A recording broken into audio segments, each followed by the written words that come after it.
सिद्धेभ्यः ॐ नमः सिद्धेभ्यः ॐ नमः सिद्धेभ्यः। आदिं तीर्थंकर प्रभो आदिनाथ मुनिनाथ आदिव्याधि अघुमधु मिटे तो पद में मम्मात। शरण चरण है आपके तारण तरण जहाज भवदड़ी तट तक ले चलो करुणा कर जिनरा। देवादिदेव विखजराट कैवल्य कमलापति श्री आदिनाथ भगवान की। देवादिदेव विखजराट वर्तमान शासन नायक महावीर भगवान की। परम पूज्य 108 आचार्य श्री विद्यासागर जी महामुनिराज की। 3,9 करोड़ मुनिराजों की।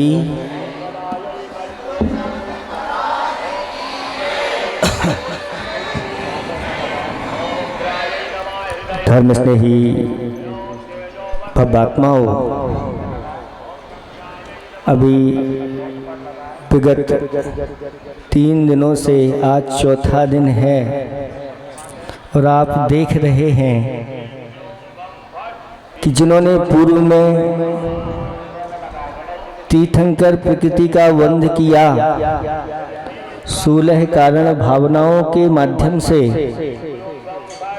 और अंत में संन्यास मरण करके सर्वार्थ सिद्धि में जाकर के उत्पन्न हुए और 33 सागर तक वह अहमिंद रह करके धर्म श्रुत की भावना में निरंतर निरत रहे। और जब वहाँ से च्युत होकर के इस पृथ्वी पर आए तो उनके गर्भ कल्याणक जन्म कल्याणक आप लोगों ने देखे और 84 लाख पूर्व की आयु लेकर के आए थे। 83 लाख पूर्व तक वह घर में रहे। ग्रस्त जीवन उन्होंने अपनाया और सत जातित्व आदि जो सदग्रस्त जो सप्त परम स्थान में स्थान कहे गए हैं उनको प्राप्त किया।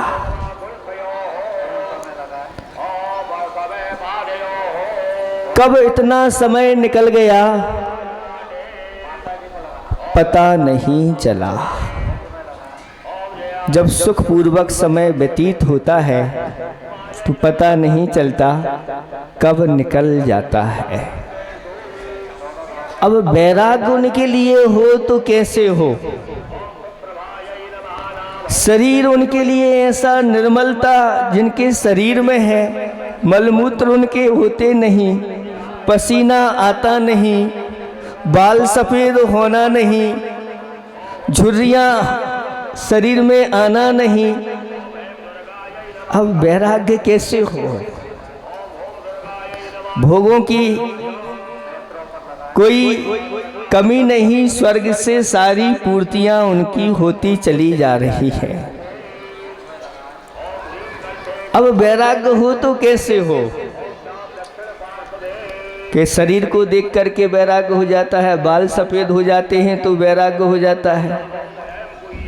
और अभी तक उनके कुटुंब में किसी की मृत्यु भी नहीं हुई तो वैराग्य हो तो कैसे हो। वैराग्य हो नहीं रहा है, 12 भावनाएं भाई नहीं जा रही हैं। आखिर स्वधर्मेंद्र को ही ये व्यवस्था करनी पड़ी। और एक और नीलांजना प्रकट कर दी और बीच में ही मृत्यु के वो क्षण दिखा दिए और उस मृत्यु के क्षणों को देख करके उनके अंदर वैराग्य उत्पन्न हो गया। यह जीवन क्षण भंगुर है, अब इसका कोई भरोसा नहीं। जब तक मोह रहा तब तक तो वह घर में रहे। कहा है कि मोह महाबला है, मोह महाबला है और मोक्ष क्या कला है। मोह महाबला है, मोक्ष क्या कला है। रत्नत्रय मार्ग पर जो चला है वही निर्मला है, वही निर्मला है, वही निर्मला। धन यौवन जीवन जल का बुलबुला है। धन जीवन यौवन जल का बुलबुला है। इनसे निर्मोह हो जो खुद में ही घुल मिला है, वही निर्मला है, वही निर्मला है। पंचाचार का वृक्ष जिनके आंगन में फूला फला है, 5 समति 3 गुप्ती रूपी माँ की गोद में जो पला है, वही निर्मला है, वही निर्मला है। ऐसे उन्होंने इस संयम को आज धारण कर लिया है और जैसे ही संयम को धारण करने के लिए वह तैयार हुए, 12 भावनाओं का चिंतन किया और लोकांतिक देव आकर के उनकी जय जयकार और उनकी प्रशंसा के लिए वह आ गए। देखो, लोकांतिक देव जो होते हैं वह ऐसे स्थान पर उनका जन्म होता है जहाँ पर विषयों की सामग्री नहीं होती। वह आजीवन ब्रह्मचर्य से युक्त होते हैं। वो किसी संकल्प में नहीं बनते, लेकिन फिर भी वहाँ का नियोग ऐसा ही है, इसलिए उनको देवर्षि कह करके ही पुकारा जाता है। और सामान्य से वह इस पृथ्वी पर नहीं आते। जब वैराग्य के क्षण आते हैं, कहीं कहीं ऐसा उल्लेख भी आया है जब प्रभु का विहार आदि होता है, उस समय भी लोकांतिक देव आकर के उनकी प्रशंसा करते हैं। ऐसा ये संयम बहुत दुर्लभ है। घर में रह करके आज तक किसी को मुक्ति हुई नहीं है। घर में अगर मुक्ति हो जाती तो फिर वैराग्य धारण करने की कोई आवश्यकता। शास्त्रों में वर्णन आया है कि चाहे तीर्थंकर ही क्यों ना हो, वस्त्रधारी अगर है तो उनकी कभी सिद्धि नहीं होती। जब तीर्थंकर होकर के उनकी सिद्धि नहीं होती तो फिर सामान्य लोगों की तो सिद्धि की बात होती नहीं। इसलिए आचार्य भगवंतों ने कहा, नग्गो ही मुख मग्गो और नग्गो ना मुख मग्गो। नग्नता मात्र मोक्ष नहीं है और नग्नता ही मोक्ष है। मात्र बाहर से नग्न हो जाने का नाम मोक्ष मार्ग नहीं है। आचार्य भगवान कहते हैं, भीतर से भी वह रत्नात्रय प्रकट होना चाहिए। और जब भीतर और बाहर दोनों से व्यवहार और निश्चय मोक्ष मार्ग प्राप्त हो जाता है, व्यवहार मोक्ष मार्ग साधन का काम करता है और निश्चय मोक्ष मार्ग साध्य प्राप्त हो जाता है। और जब वह अपनी आत्म तत्व में लीन हो जाते हैं तो फिर आगे जाकर के वह मोह का क्षय करके केवल ज्ञान प्राप्त करके और मोक्ष को प्राप्त कर लेते हैं। मोक्ष मार्ग संक्षेप में आपको बता दें, सिर्फ 17 अक्षरों में आप पूरा का पूरा मोक्ष मार्ग जान सकते हैं। या मोक्ष की प्राप्ति किस प्रकार से होती है वो जान सकते हैं। उदासो हम हो दासो हम, जपो सो हम, पा जाओ अहम। उदासो हम हो यानी संसार शरीर भोगों से जो उदासीन हो जाता है, वही व्यक्ति गुरुओं की शरण में जाता है। और दासो हम यानी गुरु के चरण में जाकर के निवेदन करता है, हे गुरु महाराज मुझे स्वीकार करिए और मुझे आप जैसा बना लीजिए। और गुरु महाराज दीक्षा दे देते हैं और दिगंबर मुद्रा प्रकट हो जाती है। फिर उसके बाद गुरु महाराज कहते हैं अब दासो हम नहीं करना आपको, अब दा हटा दो। क्या बचा? सोहम बचा है। मात्र बैठ करके अच्छी तरह से सोहम सोहम करो। और जब सोहम सोहम करते हुए वह सा को भी हटा देते, यानी पर को हटा देते हैं, पर से संबंध छूट जाता है। मात्र आत्मा से ही जिनका संबंध हो जाता है और अहम में लीन हो जाते हैं, अपने आत्म तत्व में लीन हो जाते हैं और केवल ज्ञान की प्राप्ति हो जाती है। यही संक्षेप में मोक्ष मार्ग है। चारों गतियों में संयम अगर है तो मात्र मनुष्य गति में ही ये संयम है। ये बहुत दुर्लभ है। मनुष्य पर्याय हमें संयम धारण करने के लिए मिली है। अगर इसमें आपने संयम धारण नहीं किया तो फिर आगे जा कर के कहते हैं इस संयम पाने के लिए स्वधर्मेंद्र आदि बड़े बड़े इंद्र इस प्रतीक्षा में रहते हैं कि कब जल्दी से जल्दी मुझे ये मनुष्य पर्याय मिले और मैं संयम धारण करूं और संयम धारण करके कर्मों का क्षय करके मुक्ति को प्राप्त हो जाऊं। आप लोग पंक्तियां पढ़ते हैं, नर काया को सुरपति तरसे, और आप लोग किस काया को तरस रहे हैं? सुर काया को नरपति तरसे। नरपति चाहता है कि हमें स्वर्ग मिल जाए।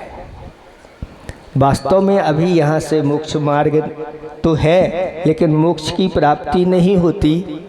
तो आचार्य भगवंतों ने कहा कोई बात नहीं, व्रतों को धारण करके सुरपति बन जाना श्रेष्ठ है, ना कि आवृत्ति रह करके नरकों में जाना। आवृत्ति बन करके नरकों में जाना श्रेष्ठ नहीं, दुख की बात है, खेद की बात है। लेकिन व्रतों को धारण करके स्वर्ग का सुरपति बन जाना बहुत अच्छा है। जब तक स्वर्ग में रहोगे वहाँ अच्छी तरह से ऐसे ही भगवान के पंच कल्याणक मनाते रहो, और पंच कल्याणक मनाते मनाते एक दिन वो भी आएगा तब आपके भी कल्याणक मनाए जाए। इसलिए स्वर्ग जाने से डरो मत। कुछ लोग स्वाध्याय करके और इस प्रकार की भावना करने लगते हैं कि मुझे स्वर्ग नहीं जाना। कहाँ जाना है? मुझे तो विदेह क्षेत्र जाना है। आप लोगों को कहाँ जाना है बताओ? स्वर्ग जाना है कि विदेह क्षेत्र? तो भगवान ने अपनी वाणी में दो ही मार्ग बताए हैं, स्वर्गापवर्ग गम मार्ग। भगवान की दिव्य धुनी में दो मार्ग बताए गए, एक स्वर्ग का मार्ग बताया गया है और एक मोक्ष का मार्ग है। अभी डायरेक्ट मोक्ष का मार्ग नहीं है, तो एक मार्ग आप लोगों के लिए खुला है, वह है स्वर्ग का मार्ग। आप उस मार्ग को पकड़िए। आचार्य भगवंत कहते हैं कि जो सम्यक दृष्टि होता है, जब भी अगर आयु का बंद करता है तो मात्र एक वैमानिक देवों की आयु का बंद करता है। और अगर आप विदेह क्षेत्र में उत्पन्न होना चाह रहे हो तो मिथ्यात्व के साथ आपको आयु बंद करना होगा, और मिथ्यात्व के साथ रहना अच्छा नहीं है। और अगर मान लो विदेह क्षेत्र में पहुंच भी गए और वहाँ विषयों में लीन हो गए और फिर वही दशा, क्योंकि विदेह क्षेत्र से चारों गतियों के रास्ते खुले रहते हैं। ऐसा है नहीं कि सीधा एक ही मार्ग खुलता हो, वहाँ से भी चारों गतियों के मार्ग खुले रहते हैं। वहाँ पर भी विषयों को पाकर के लिप्त हो जाते हैं और नरकों की यात्रा भी वहाँ विदेह क्षेत्र से हो जाते हैं। इसलिए भावना इस प्रकार की करो भगवान से कि भगवान मुझे तो सम्यक चाहिए है, मुझे सम्यक ज्ञान चाहिए है, सम्यक चारित्र चाहिए है। फिर इस तीनों के साथ आप जहां पहुंचाए दो हमारे लिए स्वीकार है। लेकिन मिथ्यात्व के साथ मुझे कहीं जाना नहीं, ना विदेह क्षेत्र में जाना है, ना स्वर्गों में, न कहिए, क्योंकि सम्यक्त ही धर्म का मूल है। और ये मूल अगर अपना सुरक्षित रहा तो सारी व्यवस्थाएं आपकी होती रहेंगी, आपको कुछ करने की आवश्यकता नहीं है। सारी व्यवस्थाएं मिलती चली जाती हैं और सम्यक दृष्टि के अंदर ऐसे परिणाम भी होते चले जाते हैं, वह आगे का मार्ग उसका प्रशस्त होता चला जाता है। इसलिए ज़्यादा कुछ नहीं कहना, क्योंकि आगे वहाँ जिनालय में अभी भगवान उनको भी दीक्षा लेना है और दीक्षा लेकर के उनके लिए भी अपने आत्म कल्याण की ओर आगे बढ़ना है। इसलिए इतना ही हम पर्याप्त समझते हैं, क्योंकि समय बहुत हो गया है। भीतर भी क्रियाएं चल रही हैं, वह भी पूर्ण होने को है। आप लोग अब आगे के लिए तैयार रहिए, क्योंकि अब हम लोगों के ही दिन बचे हैं, क्योंकि सारे संस्कार हमारे द्वारा होना है, महाराजों के द्वारा होना है। अब आप लोग अच्छी तरह से बैठ करके और अपने वैराग्य को बढ़ाइए। अहिंसा परमो धर्म की